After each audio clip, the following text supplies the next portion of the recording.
How does something new begin?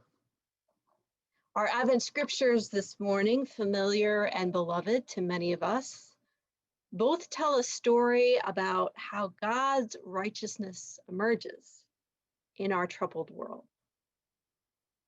The prophet Isaiah describes a shoot, a branch which grows out of old roots or stalk or a stump from the stock of Jesse. This new sprout branch is a person, a leader of wisdom and understanding, counsel and might, knowledge and fear of the Lord, someone who will decide with equity for the meek, kill wickedness with his breath, and wear a belt of righteousness. Christians have come to understand this new shoot off of the stump of Jesse as Jesus. The idea of a tree of Jesse, a family tree, growing through the generations that culminate in Jesus, became very popular among Christian artists, particularly in medieval Europe. Here's two medieval trees of Jesse, one from a manuscript and one found in stained glass in the Chartres Cathedral in France. This is a beautiful artistic tradition. Also, it's theologically a bit strange. For the most part, these trees suggest the genealogy for Jesus that is described in the Gospel of Matthew. But almost every Jesse tree features Mary, despite the fact that Mary has no biological tie to the line of Jesse. Likewise, Joseph is not included, even though he is biologically connected to the line of Jesse. And lest we forget, Jesus himself is not biologically connected to his adoptive father, Joseph. So this artistic tradition is not an accurate genealogical map, even though it suggests one. It shows a kind of cleaned up narrative, attractive to those in power in medieval Europe, we must imagine. Let's notice, for example, that there are no women, when there must have been at least one in each generation. Jesse couldn't have started this whole thing by himself. In Jewish tradition, his wife is known as Nitzaveh. Also, there are no dead ends or splittings or graftings onto the genealogical descent here. There is no hint of the color or the culture of biblical peoples, just a long march of white men. I am partial to medieval Christian art, and it has misled us in our understanding of this text. In the text from the prophet Isaiah, new life emerges from old roots, from an old stump, in a surprising way. In fact, earlier in this same text from Isaiah, we learn that God themselves will lop the boughs with terrifying power. The tallest trees will be cut down, and the lofty will be brought low. God will hack down the thickets of the forest with an axe. This new leader that Isaiah imagines does not repeat the patterns of the past or represent the culmination of a natural progression of power. Instead, the emergence of this new leader comes following a necessary destruction of the past. They represent a break with tradition. There is much for us to treasure in our past, in our religious past, in our national past, in our personal past. And yet our scriptures tell us that much of this past must be destroyed in order for God's righteousness to flourish. Only then will there be the capacity for something entirely new to grow.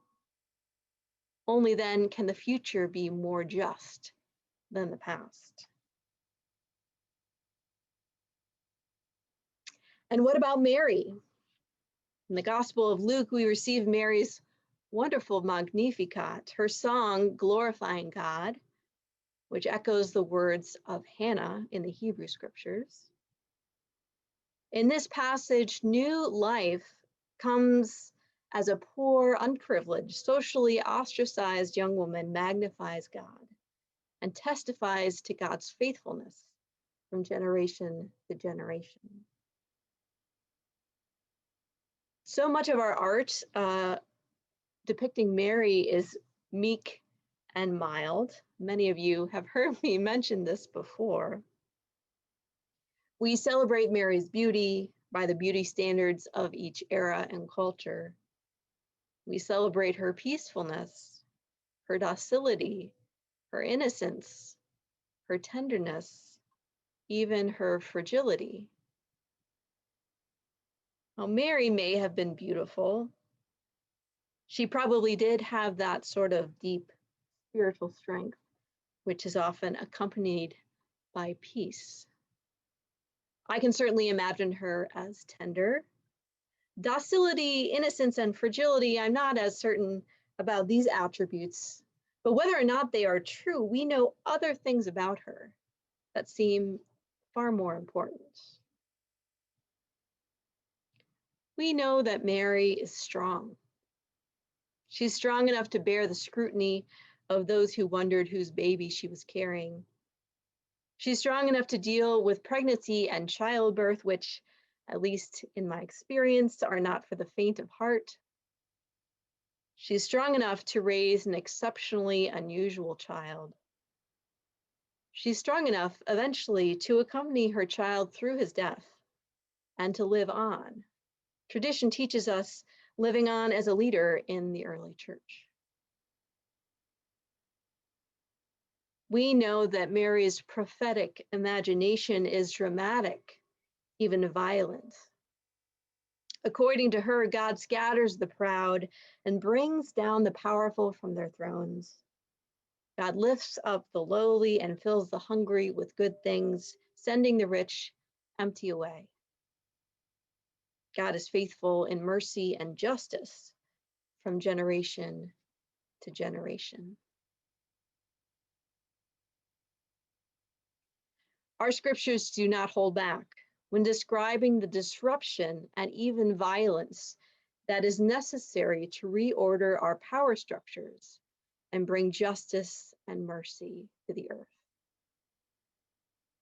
How did we come to imagine that change would be easy, gentle, inevitable?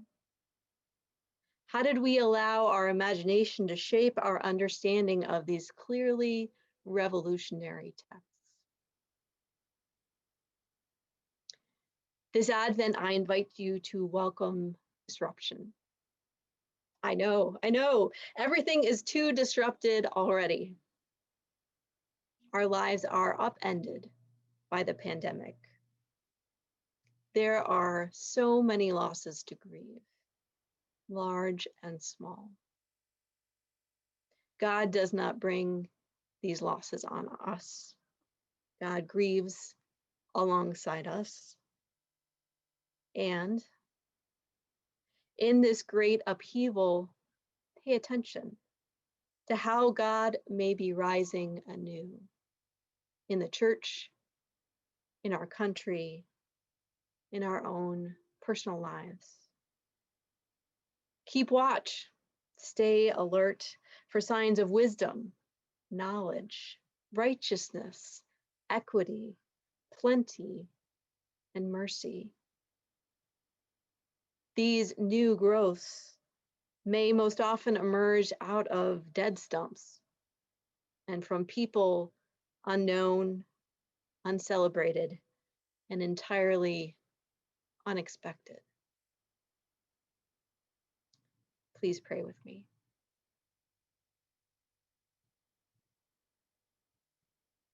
Emmanuel, God with us, branch of Jesse and Nitzevet, child of Mary, magnifier of the Most High, and child of Joseph. Bless our hearts, bless our world, and inspire us.